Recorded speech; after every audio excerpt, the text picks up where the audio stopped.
Bonjour, je suis Rebecca Haddad, je suis médecin de médecine physique et de réadaptation à l'hôpital Rothschild à Sorbonne Université à Paris. Aujourd'hui, je vous présente notre projet de recherche qui vise à documenter le vieillissement musculaire des personnes avec un dysgraphisme spinal.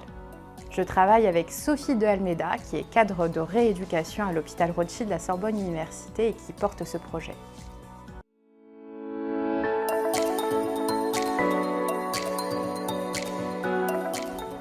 Les dysgraphismes spinaux sont des malformations congénitales médulaires rares. Ils peuvent être à l'origine d'une déficience motrice qui s'exprime à des degrés divers, certaines personnes conservant une capacité de marche. Au cours des dernières décennies, l'espérance de vie de ces personnes a augmenté et leur vieillissement commence à être documenté.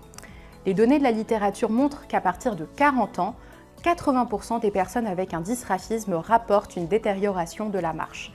Les causes de ce phénomène ne sont pas connues. La sarcopénie, qui est une maladie musculaire liée au vieillissement et dont le principal déterminant est une baisse de la force musculaire, pourrait expliquer cette détérioration. L'objectif principal de notre étude est de déterminer la relation entre l'âge et la force musculaire des membres inférieurs chez les personnes avec un dysgraphisme spinal.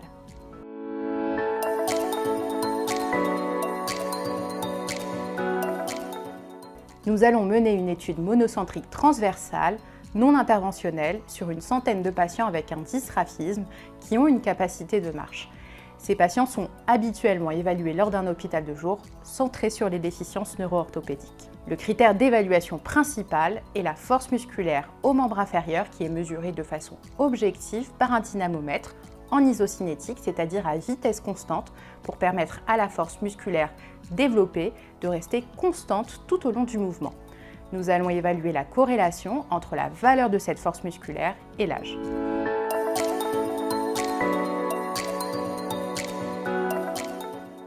Notre hypothèse est qu'il existe une corrélation négative entre la force musculaire et l'âge chez les personnes avec un dysgraphisme spinal.